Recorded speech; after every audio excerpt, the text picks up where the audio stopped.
Good evening, everyone, and welcome to 2024. I hope everyone enjoyed the holiday season and had a safe and happy New Year's Eve. Happy New Year, Jeff. How's it going? It's going good, man. Happy New Year. So, what have you been up to besides, working and hanging out? Nothing really. That's pretty much just what I've been doing here. I have managed to catch up with a few things. Every year around this time, like at the few days before New Year's, few days after, I tried to catch up on what I missed this year in film, and I missed a lot of stuff. And I haven't really been doing that this year. I don't know what it is. I just haven't been watching the movies. I have this long list, and I end up watching other things like Zack Snyder's Rebel Moon. Did you see that?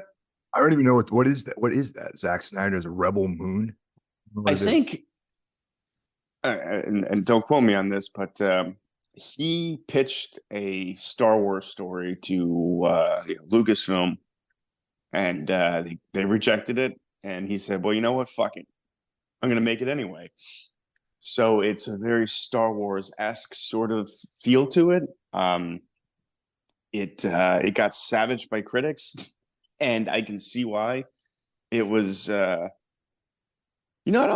never walked out of a movie in my life, but if I had gone to see this in the theater, I would have considered walking out. Really, it was that bad, huh? It was that bad. It was just truly awful. I don't know. I'm not really. I wouldn't call myself a Zack Snyder fan. He's made a couple things that have been okay, but this is just bottom of the barrel for him. Just really, really boring, drab, ugly. It's not good. I mean, it looks like they spent a lot of money on it too. And it's a good thing it went straight to Netflix. He's making a part two of this, or I think part two is already finished. I don't know, but this was theatrically released. I would probably guarantee they'd scrap the second half of this. So it's on Netflix, and Yeah, someone it's enabled him to make a part two. That's crazy. yeah, like they spent a yeah, exactly. And there's also a director's cut of Rebel Moon coming out in a couple months. So he released the PG-13 cut, and I guess in a couple months we're gonna get the R-rated cut. So yeah. Weird decisions all around. um, most people I've talked to also agree that it's terrible. But on the flip side to that, I watched that new John Woo movie, Silent Night. That's yeah, you were talking about that. That was something you actually pitched as maybe us doing an episode on. And I love John. Yeah, It's got that Swedish guy in it that I like. yeah, oh yeah, The concept is pretty cool, but I haven't seen it yet. yeah. It kind of came and went really quickly. Um, Real quick, I enjoyed it. It's a John Woo movie, for sure. I mean, it's cheesy, it's violent, it's has no dialogue, which is interesting, but it feels a little bit like John Woo doing an impression of a John Woo movie. You know what I mean? Yeah, I think sometimes like a lot of these guys, like when they have like any kind of longevity in their career, like they start doing like a riff on themselves, like this is okay, this is what my type of thing is supposed to be, and Exactly. that might be the pitfall that John Woo is falling into. And he's kind of been out of the American filmmaking game for a while. I think this is his first film in quite a while. And it just sucks when an old filmmaker does like a modern movie and you can see them they're not really quite there with the digital effects yet. They're not used to it because this movie looks very. It's a lot of CGI in it, and it's very obviously CGI. And man, we're talking about the guy who made Hard Boiled, The Killer, the two best action movies ever made, and Face Off. He just like made so many great movies, and I did enjoy it, but it is not top tier John Woo. Soft. Remember back in the day, in the 90s when we lived on Mission Hill, like Mm. one of those like derelicts I lived with came back with one of those. Remember there was a big thing in the movie theaters where like people would go in there with video cameras. Oh, that's still a thing. Yeah, and you would videotape the film, right? and then sell it on the street. You know what I mean? As like a dubbed like DVD or VHS tape or whatever. Yeah. And we actually had a one of those bootleg filmed in the theater VHS tapes of Face Off, where you can hear people in the crowd talking and everything like that. And you know the neighborhood that you know we used to live in. And like Yeah. there that was that everyone's faces was distorted because of the angle of the camera and everything. It Yeah. was like so funny, man. Oh That's man, when I lived in New York City, that was a big thing. Like bootleg DVDs sold on the corner with like bootleg handbags and shit like that. oh I yeah. gotta say, like, I mean, because I was staying with someone who had a bunch, and the quality, they figured it out. Like, they're not obviously not great quality, but they're a lot better than that. People talking. Like there was like the scene where like he flips back his coat and he's got those revolvers and stuff, and everyone's like, "Oh Yeah. yeah, shit, yeah," you know, like it was really Yeah, my friend watched Ju-on the Grudge. He watched a copy of that, one of those bootleg things, and he was telling us like, man, the movie was so freaky. There was these weird whispers going throughout the whole movie. Yeah. And like little voices. I'm like, dude, that's because you watched a bootleg copy. Those aren't there. well, these whispers and voices.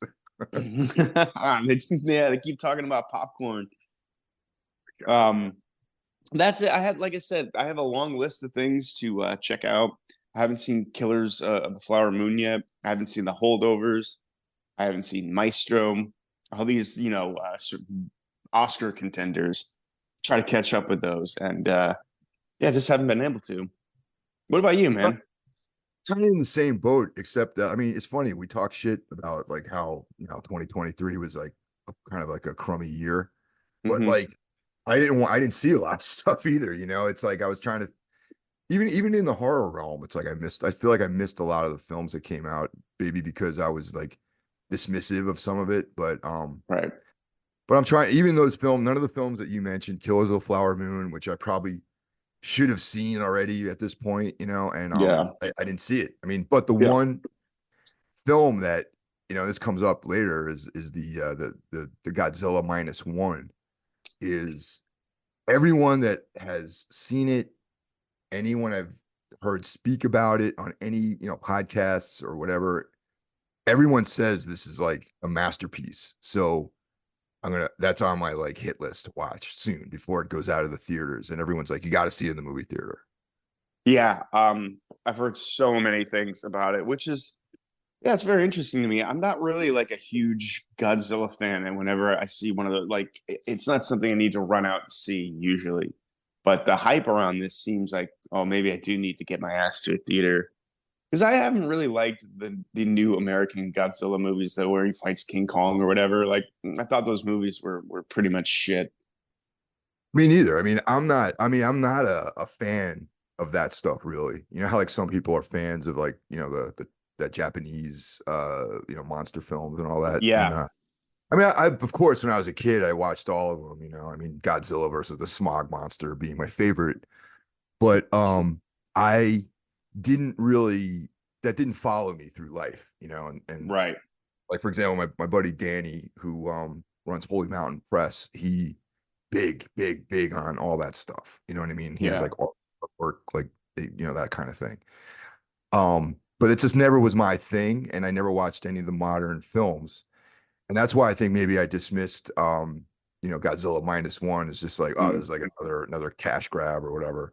But right. then it's apparently as a film, independent of it being a Godzilla genre film, it's actually supposed to be just good. You know what I mean? Mm, yeah. Yeah. That's what I'm hearing. I talk to people about movies all the time on Instagram, and like almost every message I got was like, "You guys got to see Godzilla minus one." I'm gonna totally admit I don't think I've seen like hardly any of the OG Godzilla stuff other than the original. I don't know. I probably caught some on TV, of him fighting Mothra or whatever, but yeah, I'm kind of like way behind. Kaiju and that's kind of stuff. It's never really been something I'm particularly interested in. Yeah, exactly. So I mean, that's on the hit list. I definitely want to see it in the theater. Um, just to get the full experience. And I agree. It's just like, probably you want to see that in a big screen, not on like a Yeah. TV, computer, or something like that. You know what I mean? Or a phone. So Do you remember in Boston there was that kaiju big battle thing? Do you remember that where people I dressed do. up as monsters and they That's wrestled? still that's still a thing actually, because Is it? yeah, earlier this year I ran into some people when I was out. A friend of mine that been involved filming one of those things, and yeah, it's still a thing. Oh, okay. Well, it shows what I know. But Anything else? yeah, just Tina and I have been on this House of the Dragon tear. We just wrapped up the whole season last year. Like I mean not last year, last night. She's a, big Game of Thrones, read the books into the and earlier I mentioned that we banged out the whole entire series this past or fall winter. And so I fell off on House of the Dragon last year. Mm, And she's like, all right, well, the new one is kicking off in June, so let's rewatch it. So, literally, like just in 2 days, we watched the entire season, and I got to be honest with you, dude, it's good. I dig it. I'm in. Looking forward to the next season of House of the Dragon. I think it's cool. And not only nice. that, but I find and maybe this is a result of the stuff I'm doing with Carl over on Darkness Weaves. Hmm. I've been reawakening my interest in like dark fantasy and sword and sorcery and all that sort of stuff too, because Carl and I have been reading all the Wagner Kane stories, and I've been going back and reading Moorcock's Elric, and Mm, Robert E. Howard, of course, is like always, I always read material by him all the time, and I don't know, I'm gravitating back into that dark fantasy world again, and I think the House of the Dragon is great. It's like very much more. It's very dramatic. It's about like right. intrigue, political espionage, and like plots and all the stuff, and it's cool. It's not as like it's not as sexy as the first series. There's hardly any nudity or anything Right. like that. But but even though there isn't a lot of nudity, I still I still like it. Yeah, fantasy is something I never really got into. As soon as I see dragons and swords, I'm usually out. Um, I mean, with some exceptions, obviously the Lord of the Rings movies are fantastic, but I went into that more as like a fan of Peter Jackson than of the actual those stories. Of course, Crawl from my childhood. That's a great fantasy movie. I don't know. That stuff just doesn't grab my interest. I know people who are probably like 10 years younger than us probably grew up with like Harry Potter and stuff's really popular with them. And I don't know, man. Just doesn't do anything for me. But I everyone still says Game of Thrones is the show to watch, even if you aren't into that. Yeah, it is. I mean, it's I thought it was great. People didn't like certain aspects of it. I thought it was cool. Still whatever. Everyone's got their opinion. I did not like I said, with House of the Dragon, I wasn't in all the way at first, but on the second run through, I thought it was really cool. And then the Right on. newest, the one upcoming looks great, so we're gonna be watching that. Regarding fantasy, it's like that before I got into horror when I was a young kid, that was what I was into. I was, Lord of the Rings, Robert E. Howard's, Conan, all that sort of stuff, King, Cull. And that crossover with H.P. Lovecraft is Mm, really like weird fiction writers and sword and sorcery. There's a lot of crossover, like with Clark Ashton Smith and Robert E. Howard. And I mean, Lovecraft didn't really have any sword and sorcery right. stories, but there was like elements of like the old gods and Cthulhu and Azathoth and all that sort of stuff. Like there's like this connection in my mind between like really good dark fantasy and weird fiction. And Right. I I don't can get see that. into, yeah, like a lot, like I'm very selective, like Michael Moorcock, I dig. Yeah.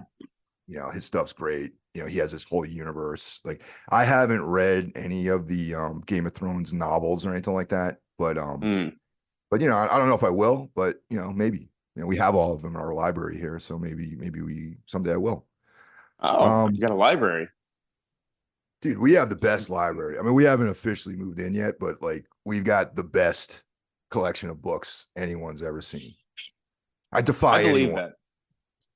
I defy anyone between me and Tina to have to. I challenge anyone to beat the library that we have because we have All such a right. variety of stuff. We have all of my geeky engineering texts. We got like fantasy. We got other types of fiction. Literature, fashion, art, all that stuff here. So I'm gonna have to come check this out sometime. I just have one shelf, but most of my books are still packed up. you haven't even opened it. You haven't even broken the It spine on it. pretty much. I'm looking at my little like display of books that I did bring out, and it's Batman. So you got a Morrissey book in there, House of Leaves, some comic books. Yeah, Oh yeah, it's totally. okay. Oh, nice.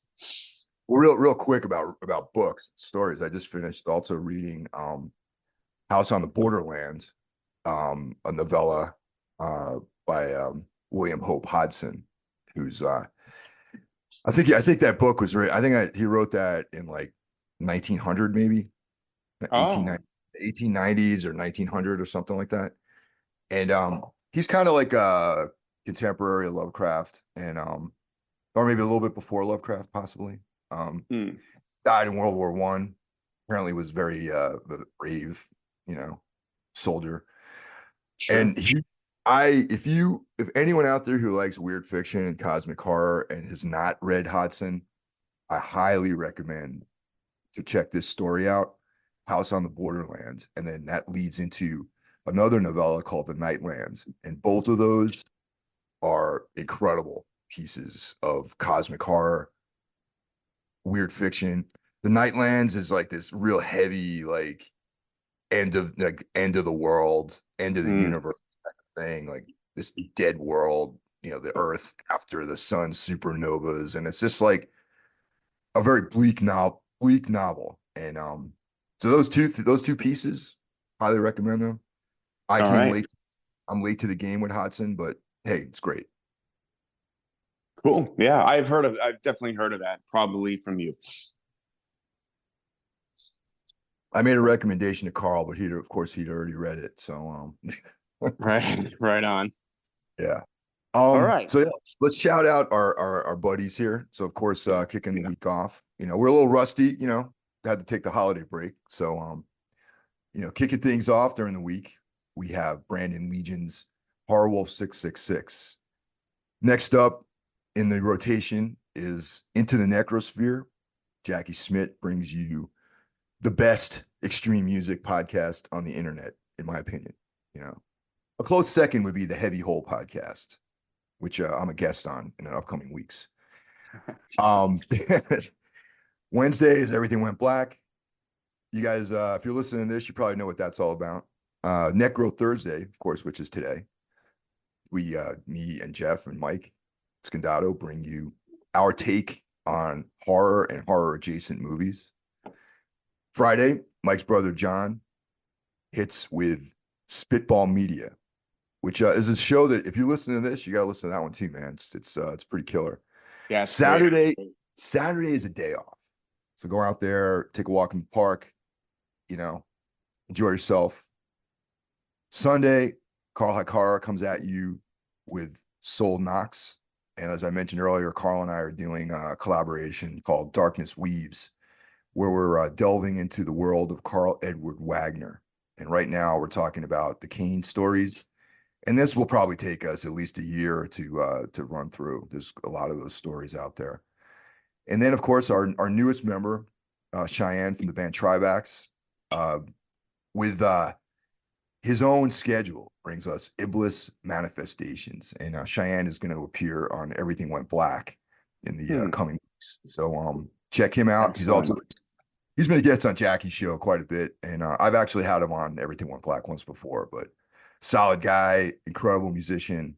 Trivax is a great band, and if you guys want to catch Jackie and mine's episode on our top records of 2023, just a little hint that Trivax record's most likely going to figure pretty prominently on our lists. So just a heads Nice. up on it. Yeah. So we got our voice line, the Necrophone. If you're so inclined to leave us a message and say hi or happy holidays or jump off a roof or whatever, you hate us, you love us, whatever, we welcome all. So leave a message at 908-913-0782. 908-913-0782. And of course, we've got a call. Hey, gents, this is Jeff out in Henderson, Nevada, and longtime listener. Finally got up the balls to call. I'm not the greatest at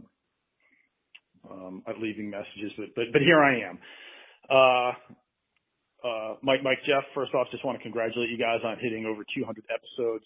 As I said, I've been listening forever. I was originally brought to you guys as a huge loyalist of the rock band Tombs, and have been enjoying your efforts ever since.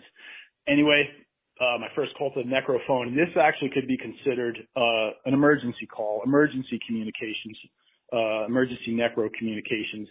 My timing sucks here because I realize that if this airs at all, it will come after Christmas. But two movies I'd like to just recommend on the fly are, the first one is The Holdovers.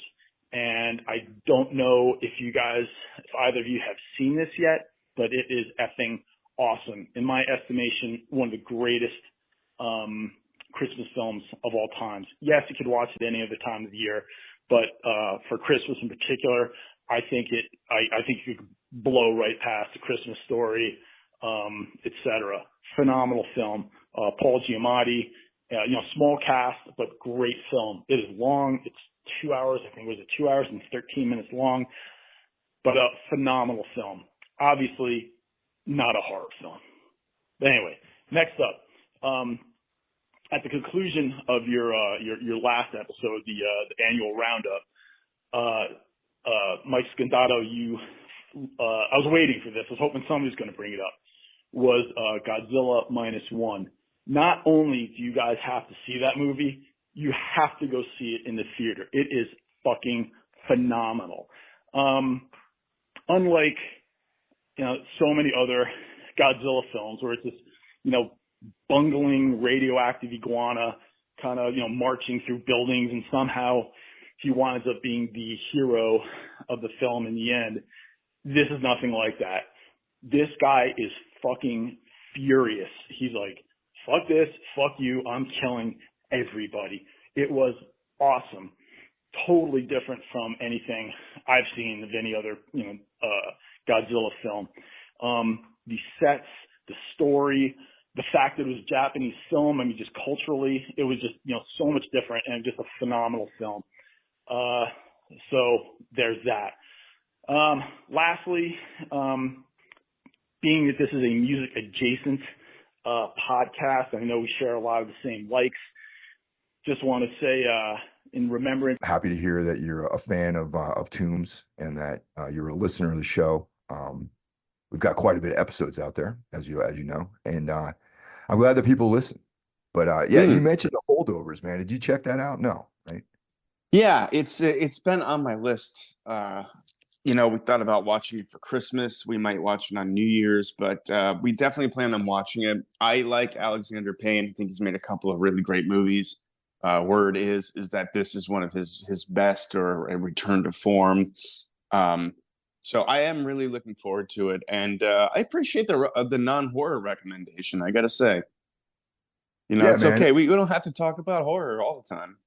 Yeah, I mean, I'm down. Like, I don't only watch horror films. I mean, right. We all, and frankly, we don't always talk about horror films.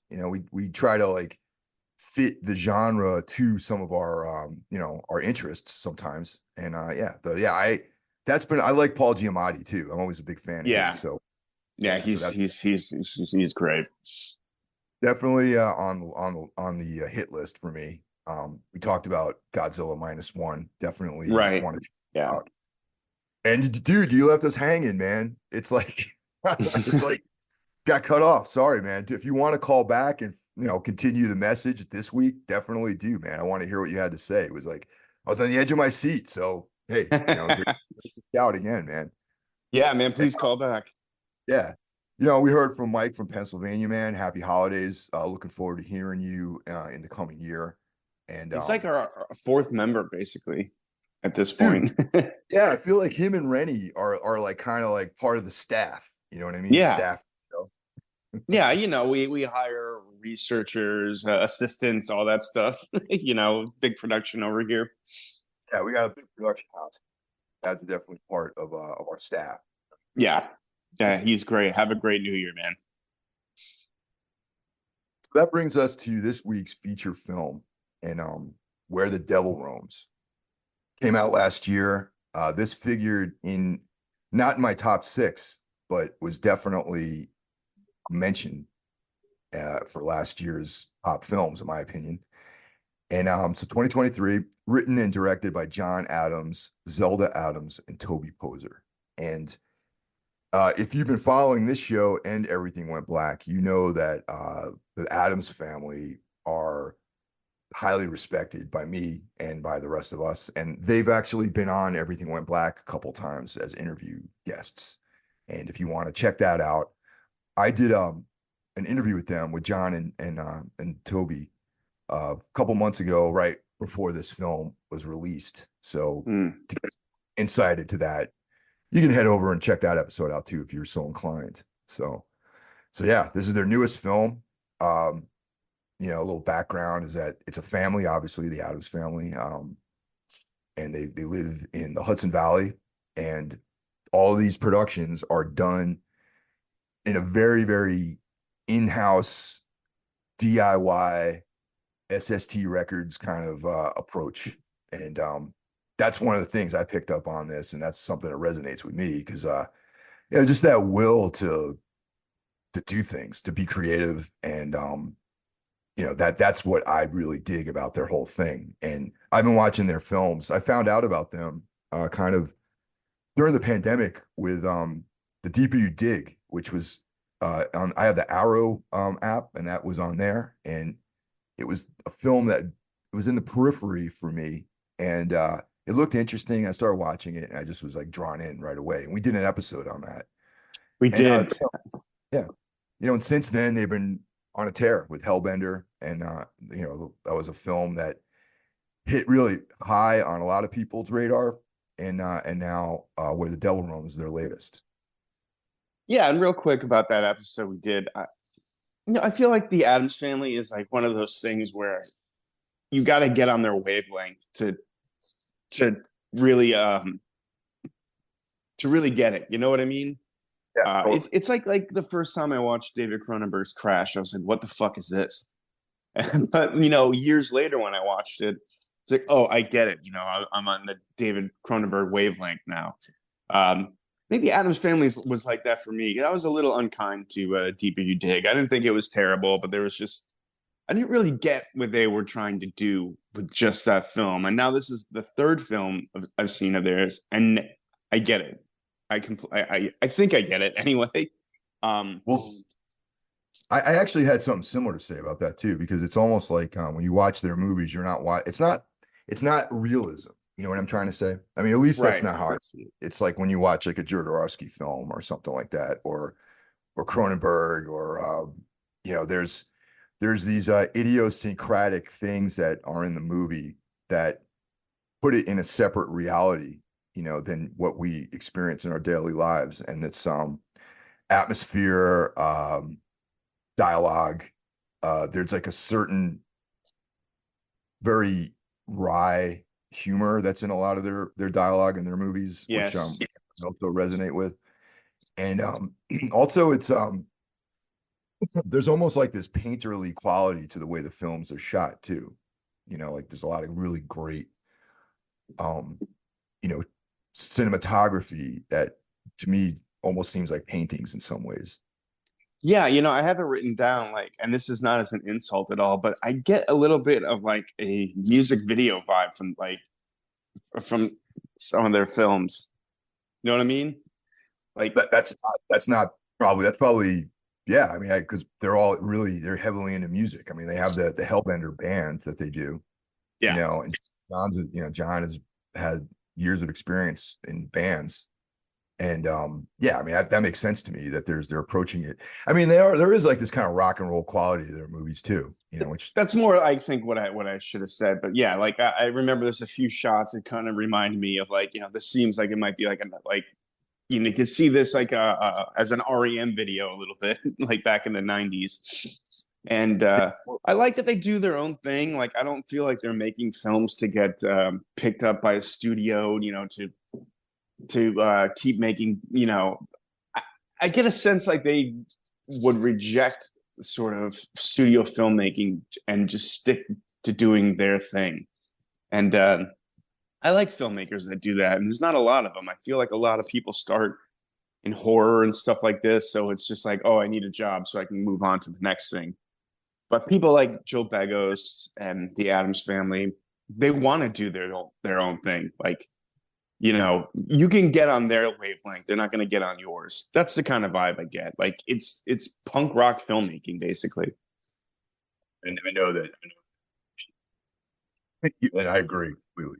And that's the thing, man. Like Begos and the Addams Family are totally different filmmakers, but they share that like quality of independence, which I really like. Which finds something that when I interviewed them, we always talk about Black Flag whenever I talk to those guys. Yeah. So the fact that we're mentioning Begos and the Addams Family brings to mind SST Records, which would have like Saint Vitus and Black Flag and like the Minutemen and the Meat Puppets, Right. and like Saccharine Trust, and none of those bands sound anything alike. Yet there's like this quality about them that kind of unites them, and I feel like the Addams Family and filmmaker like Joe Begos and that crew of people, they have nothing in common really besides their desire to create their own sort of art for lack of for films and art and all that sort of stuff. Exactly. Like Joe Begos has his biggest budget with Santa movie, and he spends it on an animatronic Santa, and then makes like his movie with that money. I feel the Addams Family would do the same thing if you gave them like, I don't know, $5 million to make a film. They would make a film that looks like what they do. Yeah, maybe they would have more days of shooting, or like production stuff. You know what I mean? It wouldn't be like they would hire like Brad Pitt to like come in and play the lead or that, Yeah, exactly. By the way, shout out to Brad Pitt, man. Like his I used to hate him, man, in the old days, like back when he was younger. And Really? I have to say that I like modern Brad Pitt, man, as an actor. I've always liked Brad Pitt, man. He had that back-to-back year where he did 7 and 12 Monkeys, and man, those are two just like absolute classics, and he is great in 12 Monkeys. I appreciated those. I didn't really start getting on board with him until he did like Fight Club, really, or like that. But and now as an older man who's probably like close to like 60 or something like that. I think Brad Pitt might be 60. Yeah. Yeah, he's like this elder statesman of leads. I appreciate him now. He's got like this maturity to him, and when I see him act in a movie, so yeah. He's definitely gotten better. He's definitely gotten better. He's had some performances in his early days, like even 7. I'm like, I'm not really sure what you're doing here. It's interesting, but I thought he was great in the movie he won the Oscar for, Once Upon a Time in Hollywood. Yeah, totally. Yeah, a lot of these movie stars are just that. They're a pretty face and they look good on the big screen, but a lot of them, can't act that well. But I think Brad Pitt is a legitimate actor. At this stage, for sure, yeah. I mean, my probably his all-time worst role was in California, that movie. Oh, you bring that up before. Yeah, you brought that. You hate that. I can't even watch that movie. Like I can't even make it through the entire film. It's just like it just bums me out too much, man. I would say where he plays the Irish terrorist, whatever that movie was probably one of the worst performances by a big movie star I've ever seen. That's pretty bad. And even though the Guy Ritchie film he was in, I love that movie. Mm-hmm. He stuck out like a sore thumb as being like, you know, the pikey sort of guy, you know. Oh man, I liked him a lot in that. I like that movie Yeah, a but his lot. accent though was all wrong. You know what I'm saying? You know, what would have been funny is if they ADR'd all of his dialogue and they just had him in the film. Amazing. It was like watching like a kung fu movie with like some Yeah, other yeah. guy, just, you know, doing the proper accent. I fucking love it, man. All right, so that's enough All right. about that. Let's talk about where the devil roams. Yeah, which Brad Pitt is not in, everyone. He's not in that, by the way. No. All right, from the very beginning of this film, the opening sequence. All right, there's that monologue. Two things. Number one, even though this is a period piece, the actor reading the monologue clearly does not seem like someone from that period. You know what I mean? Like the post World War One. Right. But you buy into it though, still, like as possibly being this like alternate reality of, you know, I don't know. It has this like old quality to it. It's old and new, old and modern at the same time in a weird way. You know what I'm trying to say?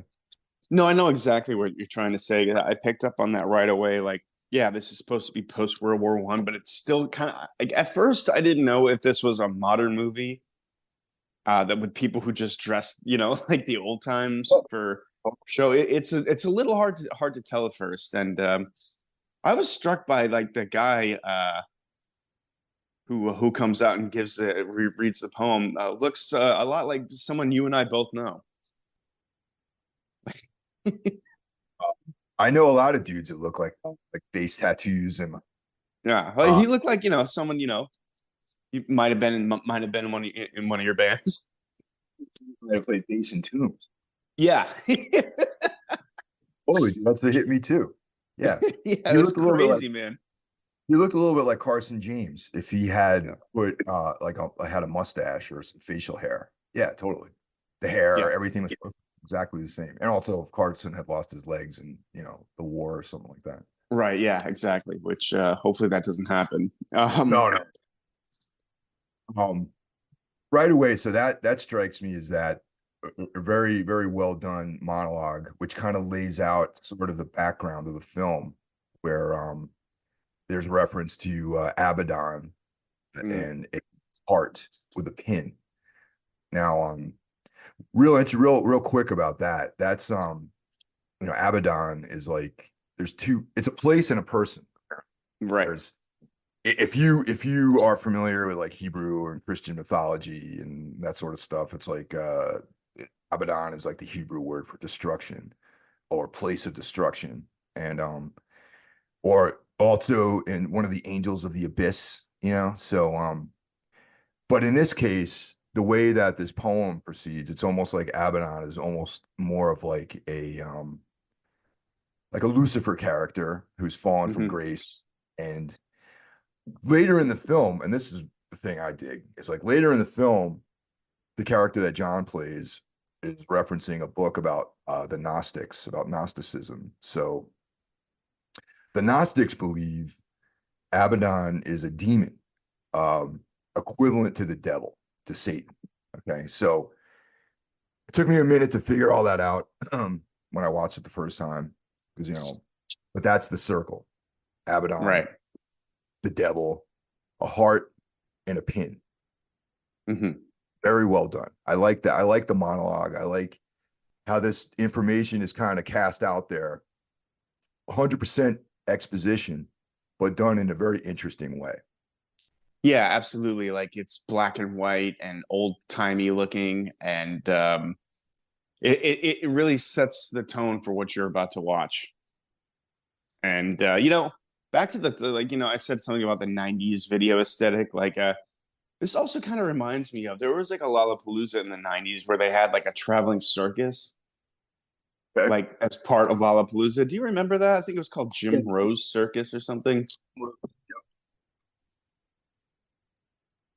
You know that John and Toby are similar age to me, so that I'm sure that they're hip kids like we were back in the Yeah, 90s. yeah.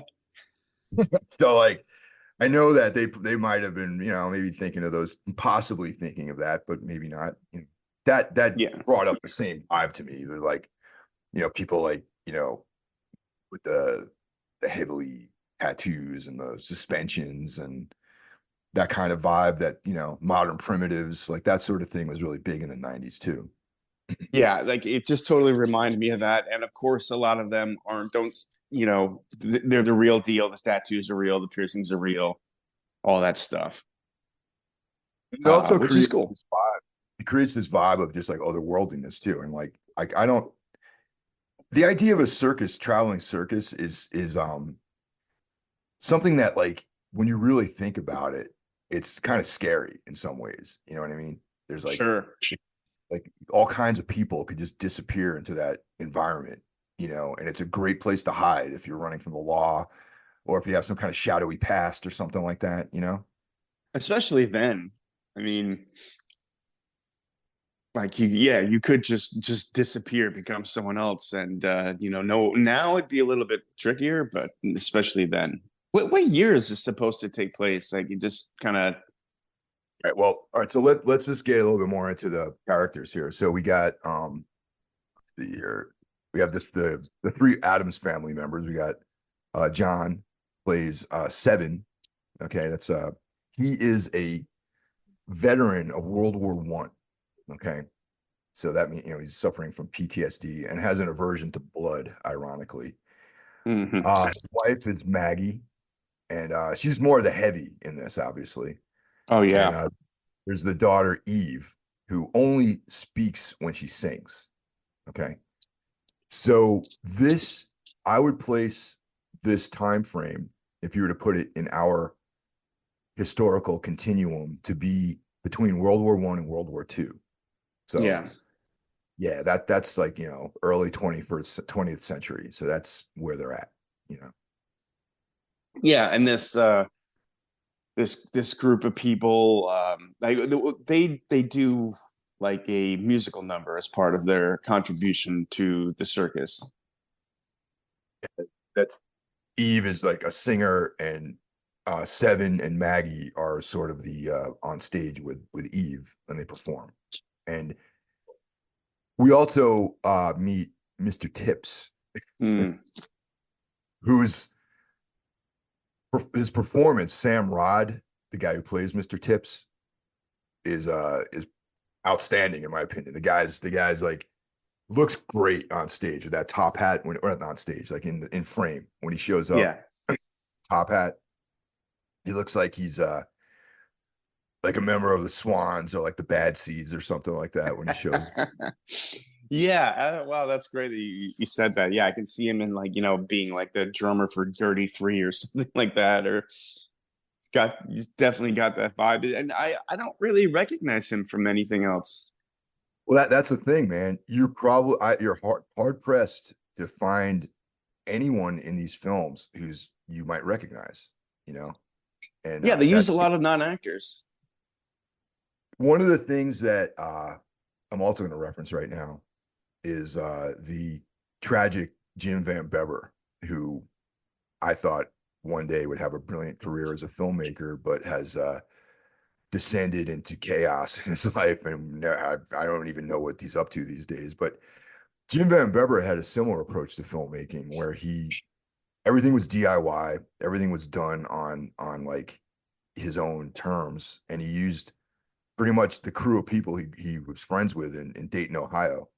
And Mm. if you watch all of his films, it's like the same people basically are in them. And that's kind of like the approach that the Addams family have. It's like these people are people that are around them. I think I think Sam Rod is has other acting credits. You know, Okay. yeah, he's an actual actor, performer. The guy who looks like Carson, who did the monologue, is another person who's involved in Okay. art. Yeah, but none of these people are like Hollywood actors or anything like that. Right. Exactly. Yeah. And Mr. Tips is not a huge role, but he plays a very pivotal part in the movie.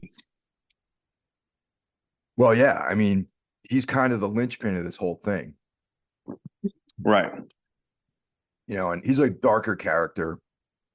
His whole thing with the show is he cuts off his fingers, and like it reassembles them, so Yeah. it's like a kind of like a geek show in some ways, where he gets up on stage and people watch him cut his fingers off.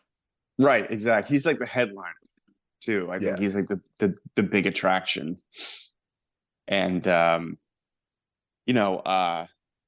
Eve takes an interest in him a little bit. I think she's very fascinated. Eve is also likes to chop parts of her dolls up and things like that. Yeah. Yeah. And she wants what he's got. She wants to figure out his secrets or how he does it.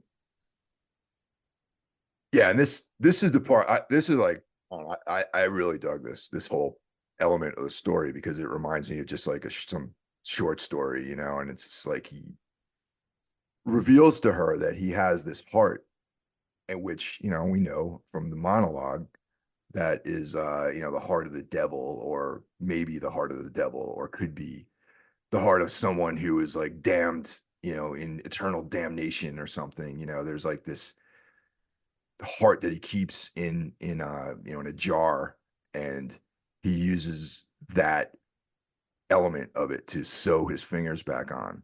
And yeah, it's just like this talisman of evil that he uses, and it's like, this dark influence in his life that, and he talks about how as a kid he was always fascinated by the circus, which right away is kind of like if you really think about that for a second, it's like, I would probably be scared if I was a kid going to one of these types of circuses, where there's like tattooed women, people hacking pieces of their bodies off, and like, geek shows and stuff like that. It's kind of dark if you really think about the circus life. Oh yeah, especially the circus he was describing. Like that would mortify most children, but not Mr. Tips. He was into it. Yeah. So he finds the guy who has this heart, and it pretty much implies that he murdered him to get the heart in his own Yeah. possession. That's when he started his dark art of removing parts of his body and sewing them back on. Right, and it's funny. You would think that would be like the crux of the movie, but really, like a good chunk of this movie is just a road movie. It's the family traveling. Well, I kind of miss it, but they're meeting up with the circus in a few days, and I guess everyone travels separately.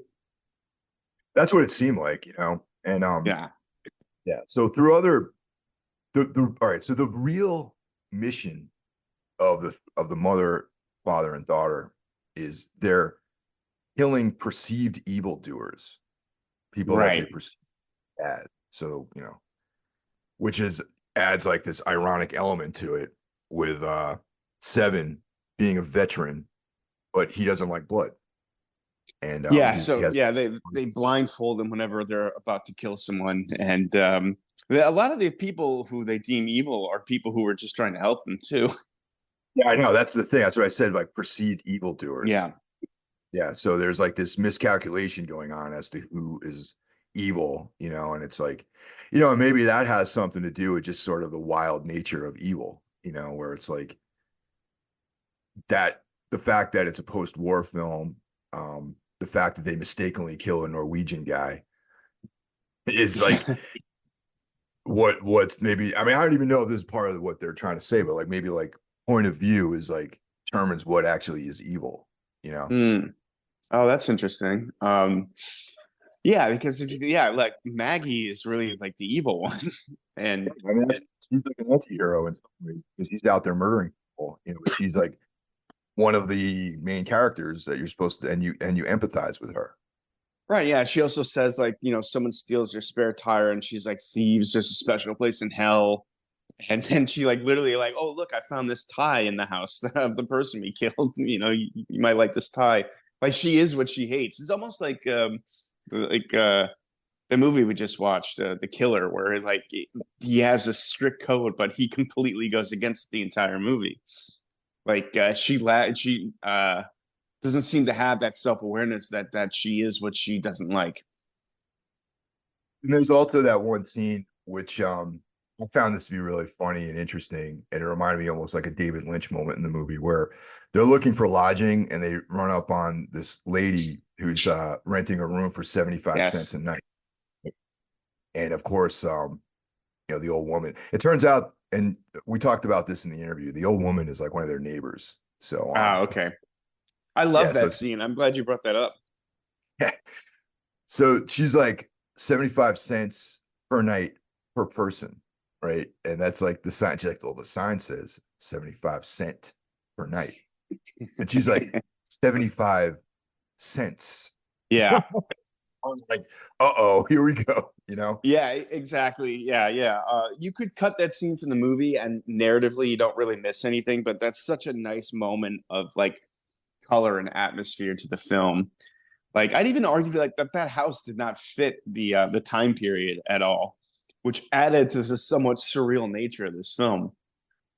Yeah, surreal. That's a good word to describe this film, definitely. And there's even a scene where they cut from that conversation back into the car, and Seven is like, "Uh-oh, I see Yeah, a dark cloud or something like that." And I was yeah, like, "But there you go. It's like in her mind, there was a calculation going on as to whether or not this person, her lying nature, would define her as being evil and worthy of extermination. You know what I'm trying to say?" yeah, exactly. And yeah, they kill a few people on this trip, and again, like, yeah, to her, it's completely justified. But really, like I said, all these people were trying to do was help them. I think they run into one guy who's just kind of an asshole, which doesn't make you evil. Exactly. And then what another darkly humorous moment was when they're sleeping in the barn, and this Norwegian guy shows up, and Yeah, like he bites him in and gives him goat milk and all this other stuff. And they start talking about the war, and he asks Seven if he was in the war, and he's like, I was. And they talk about how horrible it was and how he lost people. And there's a Norwegian flag flying in the guy's living room, and and it's perceived as Maggie misunderstood him as being like a Nazi or something like that, and yeah. And his reaction is like, well, they're sort of like Germans. They're like, now real quick about Norway in World War One. It's like they were neutral, I think, right? Or all right, this was before the Nazis, so this is World War One. Okay, sorry about right. that. Well, hey, before you guys roast me on that, talking about World War One, I think. Okay. Yeah. So maybe I'm wrong. I don't know. I thought Norway was neutral and the Germans like invaded Norway or something like that during World War One. No, maybe I'm I don't know. maybe my history's all jacked right now. But anyway, but yeah, but he wasn't German and they killed him. So there you Yeah, go. But yeah. and the guy was nothing but like friendly to them, really. Yeah, I mean, he found him sleeping in the barn, and he's like, "Come on in, I got a fire, and oh, I'll sing you a song. I want to sing something my mom used to sing for me." Yeah, and she just fucking kills him. And I gotta say, the kills in this are great. Like the effects, they've really stepped it up in that regard.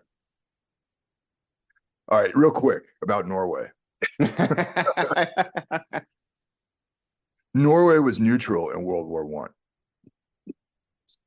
Yeah. Okay. I'm sorry. I just it was bothering me because I'm trying to remember. I was being like confused by Okay. 1914, Norway, like Sweden and Denmark, issued a declaration of neutrality. Okay. Yeah. There you There go. you go. Let's see, history lesson here on Necromaniacs. Yeah. Um, Yeah, but I was saying they've really stepped it up. I don't know. Like, it seems like they had a little bit more to money to work with. I see like a lot of practical effects and gore. Uh, the gore was really pretty good in this too, I thought.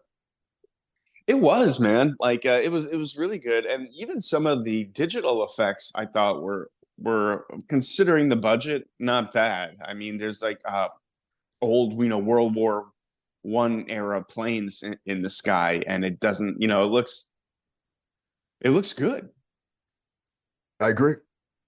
Um, there's a one scene of a house burning that looks, again, like, it doesn't look like reality, and I feel like it's on purpose. It's supposed to look like surreal. Again, a little bit of like a music video aesthetic, where they're like Maggie standing in front of the house and it's on fire.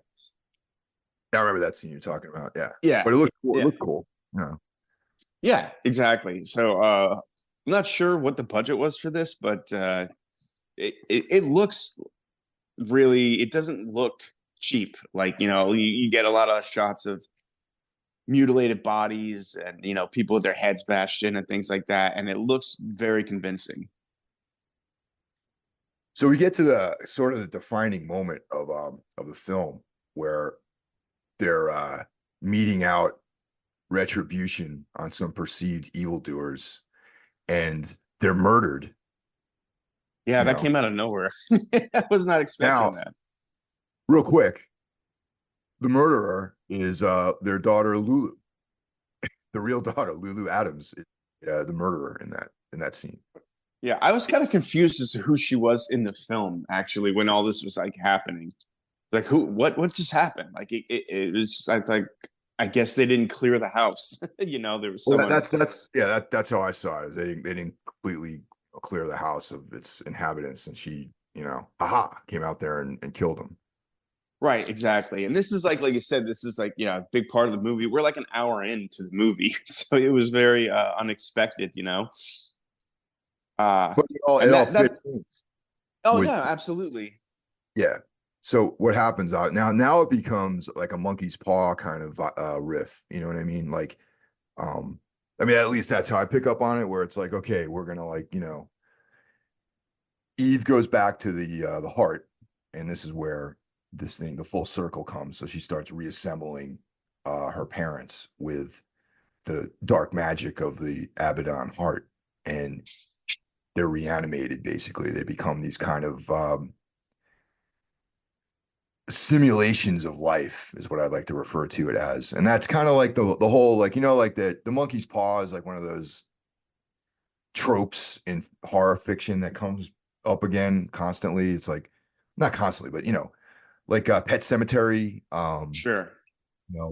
Death Dream, like all that sort of stuff is like a loved one dies and you use some sort of dark magic to bring them back, but they come back Right. as not quite the same, or bad, or like they're zombies, or you know what I'm trying to say? Yeah, exactly. Especially with the dad character, he seems very zombie-like, still sort of passive in nature, but the mom is still the mom. Like, she's still very, very much the same, and wasn't quite sure. Maybe they're trying to say something there. I'm not sure, but I liked it. It added a lot of humor to it with the dad being sort of out of it because he took an axe to the head. So even a reanimated person missing part of his brain, I guess, is going to act a little strange. Yeah, it's kind of hard to come back from an axe to the head.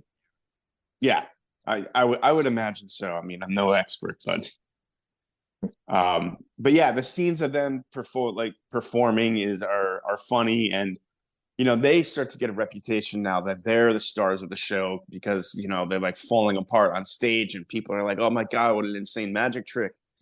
And they sort of become the new Mr. Tips. Yeah, but of course, the downside to being reanimated is that they need a constant supply of new body parts too. Right, yeah, because when they were murdered, they were like cut up with an axe. So mom got her hand and leg chopped off, and they keep having to find new body parts to replace them with.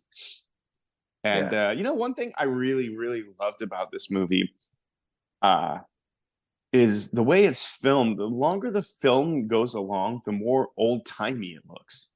Yeah, I noticed that too. Those are really cool. Like,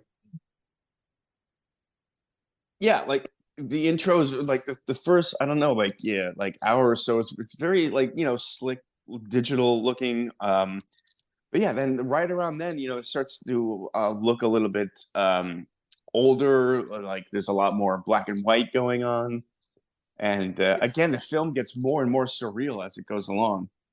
yeah, I was just saying, it gets trippier as time goes. And I guess like, yeah, that's the word I would describe it as surreal for sure. And that fits into what I was saying earlier, where it's like you're not watching like a period, a realistic realism. You know, it's Right. impressionism, and it's like surreal and dreamy and atmospheric, and that's like exactly the kind of stuff I that resonates with me with this film out of all their other films really takes the ball and runs with it in that direction, which I'm really, I really appreciate that. Yeah, and absolutely, and now like being more familiar with it, things that might have bothered me in a different film don't bother me about this. Like like the World War, the war scenes. Like it's clearly like the woods in someone's yard or whatever, but that adds to the weird, dreamy nature of this thing. Like you said, like you can imagine being like, oh, I had a dream I was in a war, but we were in our backyard. You know what I mean? Sure. Yeah. Uh, yeah, and by the time you get to the end, it's just completely surreal. I wasn't sure what to make of the final shot. I wasn't really kind of sure if they were trying to say, but I just know that I really enjoyed watching this movie a lot. It's experimental. It's totally made with love and passion, and it shows. Yeah, so definitely go out and check this movie out, especially if you like their other films, and even if you haven't seen them before, take our recommendation and check it out. It's streaming as a rental right now. I'm not sure what the plan is moving forward, if it's going to show up on like Shutter or the Arrow app or something like that. But yeah, or Tubi or whatever. Rennie saw this in the theater down in Philly. Oh, I was not able to make the New York showing in the theater. So it did have a small theatrical run, but like most independent films now, it's available streaming. So I rented it from well, I had a screener, but I mm, wanted to watch it on the TV, so I rented it and from Amazon, and it's also right. on Apple and all the other places too. I believe I watched it through Amazon as well. This seems tailor made for Shutter. Like this seems like it could find an audience there better than it could, on say like HBO Max or something. Oh yeah, totally.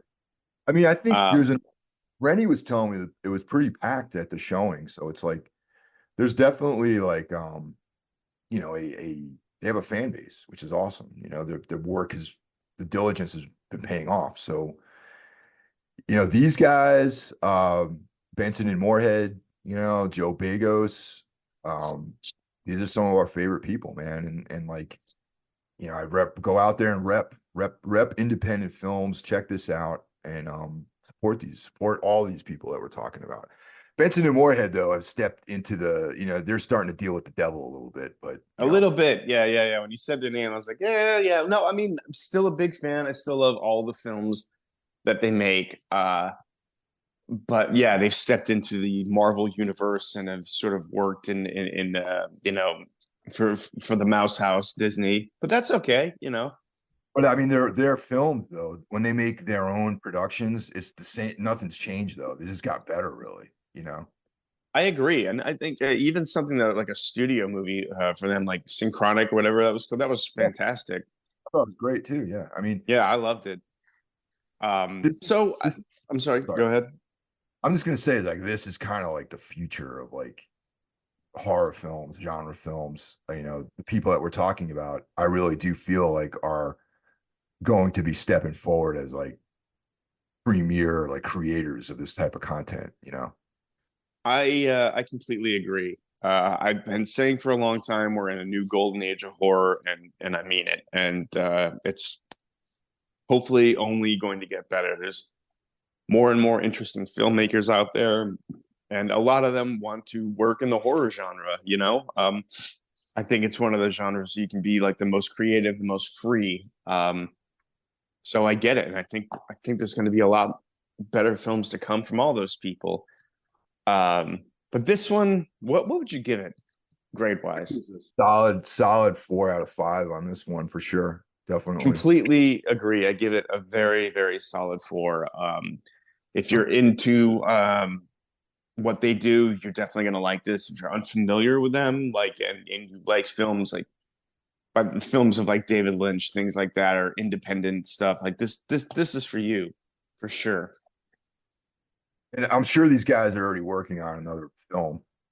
Like that's how they roll. You know, it's like this one's It's out, the next one's probably in production right now. You know. and it's so crazy to me that they're a fan. Like the three are listed as directors. This movie has three directors and working. Can you imagine making a film with your mom and dad? I I mean, mean, if they were as cool as John and Toby, yeah. yeah.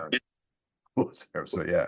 Yeah, like I was saying, at one point there's like a nude scene with the parents, and like I'd be like, oh man, if I had to do a nude scene with my parent, like oh my god, no, just like I couldn't do it, man, no way. But yeah, I'm very curious about their process, how like who directs what, or if they just all do things together, and it really, doesn't they don't, really doesn't matter, from film to film, they all have like the same visual quality. It seems like they've found a rhythm, and they know what they're doing, and it works for them. Yeah, exactly. Whatever the process is, keep doing that. You Yeah, know what I'm trying to say? Just whatever it is, do not upset the apple cart. Keep rolling forward. I'm looking forward yeah. to whatever this movie is. I'm sure it's going to be even better than this one. Wanted to point out too, I really like the music in this. Dude, absolutely right. I when I was talking to them before the film came out about it, that's all John. I mean, a lot of, the guitar stuff, the rock music, and it's like, Okay, well, it's them, not just John. I mean, John plays right. the parts, but there's Zelda's vocals are in there, and I was like, it's to me, some of the guitar based stuff reminded me of like Jesus Lizard or like some kind of Dwayne Dennison kind of thing, you know? Oh yeah, yeah. I picked up on that a little bit. Like it had like a very like AMREP vibe to it for the bands on AMREP, a little Unsane. Um, which is cool. I usually hate modern music in period settings, but I don't know, it worked in this again, adding to this somewhat strange, surreal vibe. Yeah, there's a lot of it's like an anachronisms, similar to It Follows, in some ways, not as extreme as that. Like in It Follows, you think it's in the 70s and like that Right, girl pulls out like a cell phone or something like that. Or right, there's like cars in it, but it's almost like that. It was definitely more of an extreme anachronistic sort of thing, but subtly there's like anachronisms in this film, like the music, the heavily tattooed people being, I mean, I know back then there were heavily tattooed people, but it's more, I right. consider it a modern thing. Like my Yeah. grandfather, heavily tattooed. He was a merchant marine. He had Yeah. his Okay. covered in tattoos. Well, John, he's tattooed on his hands and his knuckles, and it shows him in like World War I, or whatever, like with his tattoos. Like, maybe that would be a thing back then. I'm not sure, but I don't know. It's yeah, but you're right. The sort of combination of like modern things with things from the past make for a very like sort of unique visual film. Yeah, no, it's interesting, man. I mean, and like I said, the whole from go out, check it out, watch this film. If it's playing somewhere, I'd love to see it in a theater, but I don't know if they're gonna, there's gonna be any more theatrical. Maybe someday, it'd be cool to see all this stuff in the theater again, but who knows? You know, I think if I were to do my top six over again, I might place this in the top six. I think maybe it might have bumped uh, one of the like number five or number six off. Like a second viewing really brought more into life for me with this film. Yeah, no, it's definitely great. Check it out. Like you said, you can rent it. I'm assuming someday it's going to show up as a streamer on like, Shutter or something like that. Shutter is always like keen for this type of material, so that's I'm assuming it'll show up on there at some point. Yeah. All All right, right. guys. Well, happy New Year, everyone. Let's crush 2024, and we'll talk to you guys next week. Take care. Take care, everyone.